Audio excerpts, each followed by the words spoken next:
ओम श्री परमात्मा नमः।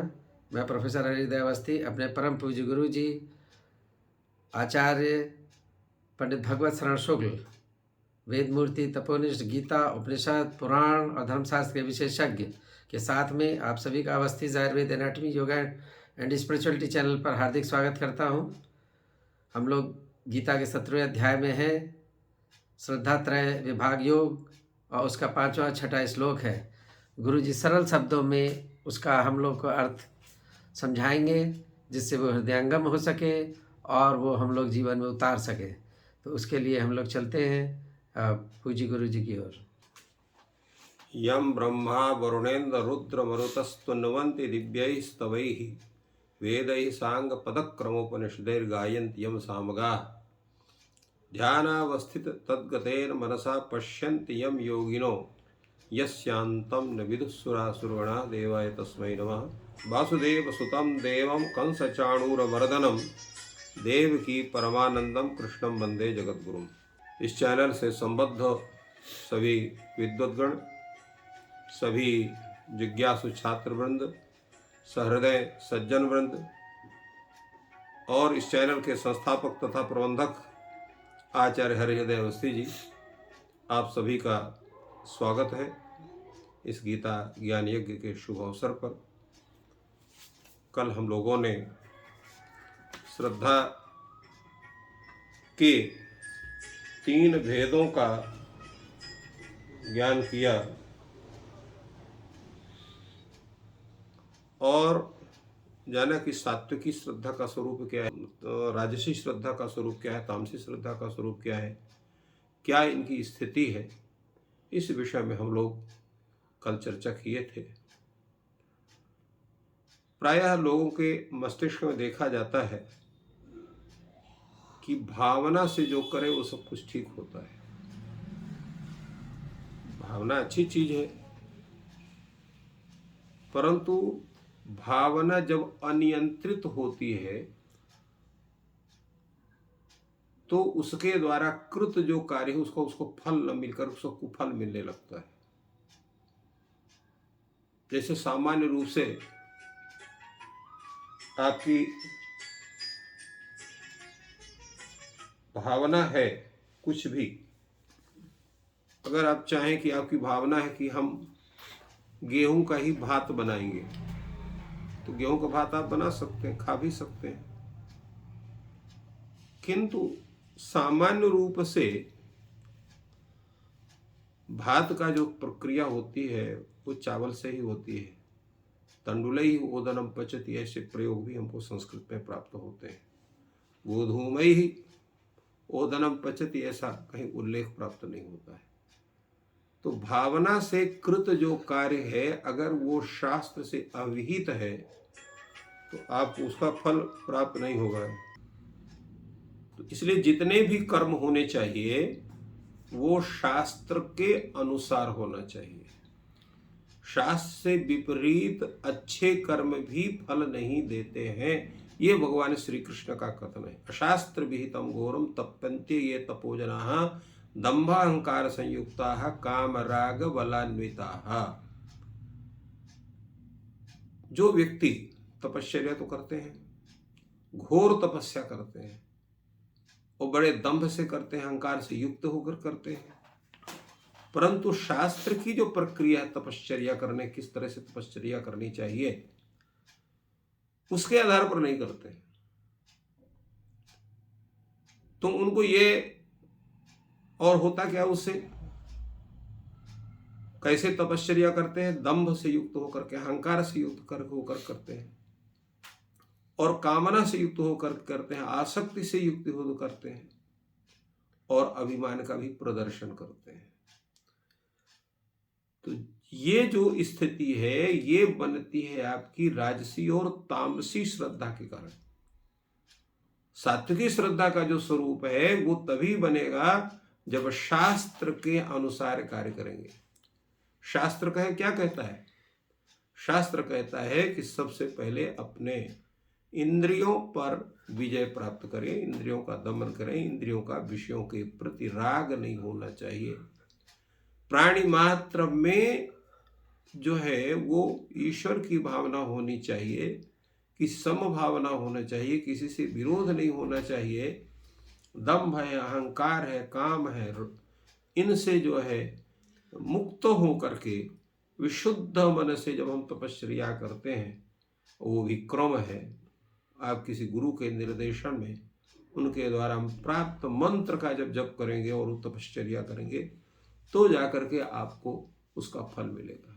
एक छोटा सा बालक ध्रुव था, वो तपश्चर्या करने के लिए गया तो उसको शास्त्र विधि के द्वारा भगवान देवर्षि नारद ने उनको उपदेश दिया कि तपश्चर्या का स्वरूप आपको ये होगा, इस तरह से आपको तपश्चर्या करनी है। और उस तपस्या के द्वारा उन्होंने ध्रुव ने तपस्या करके भगवान श्री नारायण को प्रसन्न किया। तो तात्पर्य यह है कि आपको तपश्चर्या भी करनी है तो केवल भावना में बह करके नहीं, शास्त्र विधि के द्वारा करनी है। दंभ अहंकार को छोड़कर करना है, राग द्वेष को छोड़ करके करना है, कामना को छोड़ करके करना है। तब जब आप तपश्चर्या करेंगे तो आपकी जो तपश्चर्या है वो सात्विक श्रद्धा के द्वारा होगी और वो सफल होगी। करते क्या है हम लोग, न तो शास्त्र को जानते हैं और न शास्त्र को जानना चाहते हैं। शास्त्र न जानना ये अपराध नहीं है, शास्त्र जानने की इच्छा न रखना, उसके लिए प्रयत्न न करना, ये अपराध है। जैसे कोई भी व्यक्ति हर विषय का ज्ञाता नहीं हो सकता है। एक चिकित्सक है, वो चिकित्सा के विषय में जानता है। इसी तरह से कोई एक इंजीनियर है, जिस विषय का इंजीनियर है उस विषय को जानता है। तात्पर्य है जिस विषय का अध्ययन आप किए हुए हैं उस विषय से आप जानते हैं, उसके इतर विषय में या तो आपको सामान्य ज्ञान है या टोटल आप अनभिज्ञ हैं। तो हम क्या करते हैं, हम किसी विशेषज्ञ की सहायता लेते हैं उस विषय को जानने के लिए, समझने के लिए, और अपने कार्य को संपन्न करते हैं। तो शास्त्र की बातें जो हैं, जो शास्त्रवेत्ता है जिन्होंने अपना पूरा जीवन उस शास्त्र की सेवा में लगाया है, शास्त्र के संरक्षण में लगाया है, उससे हम दिशा निर्देश लेकर के हमें काम करना चाहिए। केवल अपनी भावना में बहकर कोई काम करना नहीं चाहिए, क्योंकि जो आसुरी जो श्रद्धा है उससे युक्त होते हैं वो जबरदस्ती अपने शरीर का कर्षण करते हैं,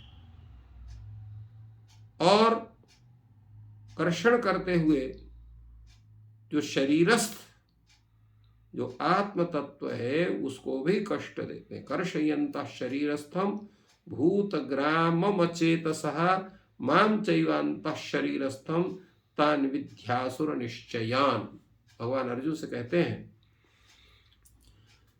जो शरीरस्थम भूतग्रामम अचेतसः, भूतग्राम संपूर्ण भूत समुदाय को, शरीर में स्थित जितने भी तत्त अभिमानी देवता हैं वो सब बैठे हुए हैं, उसको क्या करते हैं, कर्षयन्त, उसको उस शरीर समुदाय को, और अंत अचेतस, भूतग्रामम अचेतस, अंतःकरण में स्थित उस जो है जो अंत शरीरस्थम भगवंतम श्रीमन्नारायण आत्मरूपम, क्योंकि जो आत्मा आपके अंदर बैठा है वो भी भगवान श्रीमन्नारायण का एक स्वरूप है, तो उसको भी आप कर्षित करते हैं। अब ये शरीरस्थ उस आत्मा का कर्षण का तात्पर्य क्या हुआ? तात्पर्य यह है कि हमारे अंतःकरण में, हमारे शरीर में जो आत्म तत्व विद्यमान है, जिससे हमारा संपूर्ण शरीर प्रचालित हो रहा है, कार्य हो रहा है, हम बोल रहे हैं, सुन रहे हैं, देख रहे हैं, कोई भी कार्य कर रहे हैं, तो उसका संचालक कौन है? शरीरस्थ आत्मा। इसलिए आत्म तत्व के निकलने से शरीर शव बन जाता है, वो शरीर नहीं रहता है। इसलिए उस आत्मा को शरीरी भी कहा जाता है।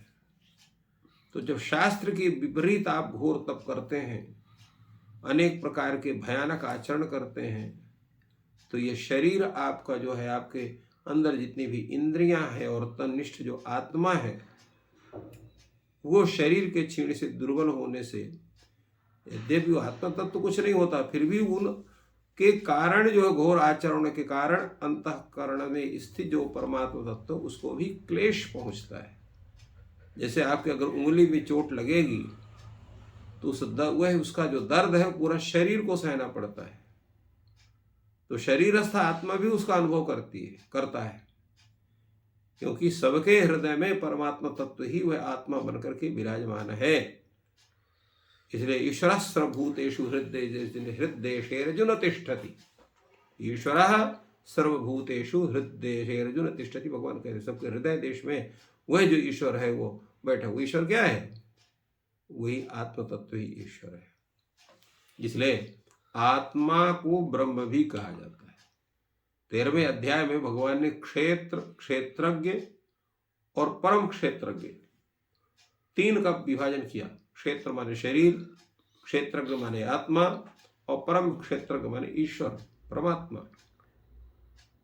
तो जो क्षेत्रज्ञ है वो भी वो परमात्मा का ही एक अंश, ईश्वर अंश, जीव अविनाशी कहा गया। जो आत्म तत्व क्या है? वो भी परमात्मा का अंश है, इसलिए उसको भी कष्ट होता है। इसलिए भगवान ने यहाँ कहा कि संपूर्ण भूत समुदाय को और शरीर समुझ को जो है वो क्लेश होता है। तो क्लेश पहुंचाने वाला क्या होगा? क्लेश क्या होता है? क्लेश होता है यहाँ पर जो है, अब एक दूसरा शब्द यहाँ गया क्लेश के पूर्व में, इसको इन्होंने कहा कि अचेतसः कहा। अचेतसा का तात्पर्य शास्त्र के प्रतिकूल आचरण करने वाला, जो बोध शक्ति से रहित है, आचरण दोष युक्त है, ऐसा मनुष्य जो है वो अचेतस अर्थात जो है आसुरी चित्त वाला व्यक्ति उसको कह सकते हैं हम लोग। तो ऐसे आसुरी चित्त वाले जो व्यक्ति हैं वो इस तरह के कार्य करते हैं, अर्थात जो तामसी श्रद्धा युक्त हैं या राजसी श्रद्धा युक्त हैं उनके द्वारा इस तरह के कार्य होते हैं। इसलिए भगवान कहते हैं कि शास्त्र विधि से रहित घोर तपस्या और करने वाले दंभी और अभिमानी व्यक्ति जो हैं वो जो आसुरी संपत्ति वाले हैं उनका यह जो निश्चय है ये उचित नहीं है। अगर ऐसा कोई करता है तो आपको जानना चाहिए कि आसुरी श्रद्धा से युक्त आसुरी संपत्ति वाला व्यक्ति है, ये उचित व्यक्ति नहीं है। भगवान ने इन जो निर्देश हैं उसके द्वारा यह बात स्पष्ट करते हैं कि हमारे प्रत्येक कार्य के लिए शास्त्र के अनुसार ही कार्य करना उचित है, अर्थात प्रत्येक कार्य के लिए शास्त्र ही उसमें हमारे दिशा निर्देशक माने जा सकते हैं और उनके जो अध्येता है, आचार्यगण हैं, गुरुजन हैं, वो हमारे मार्गदर्शक स्वीकार किए जा सकते हैं। बिना उनके मार्ग निर्देशन को प्राप्त किए हुए तपश्चर्या है, याग आदि कर्म है या कोई भी अच्छे कर्म है वो भी करणीय नहीं है, क्योंकि उसका विपरीत फल हमें प्राप्त होता है, शुद्ध फल हमें प्राप्त नहीं होता है। ये निर्देश भगवान श्री कृष्ण इन उपदेशों के द्वारा देते हैं। तो इस प्रकार गुरुजी ने बहुत सरल शब्दों में श्लोकों की व्याख्या की, जिनको हृदयंगम करके हम लोग सात्विक श्रद्धा की ओर बढ़ सकते हैं और जिससे मोक्ष प्राप्ति का मार्ग प्रशस्त होगा। ईश्वर आप सभी की सहायता करें। आपका दिन शुभ हो। धन्यवाद।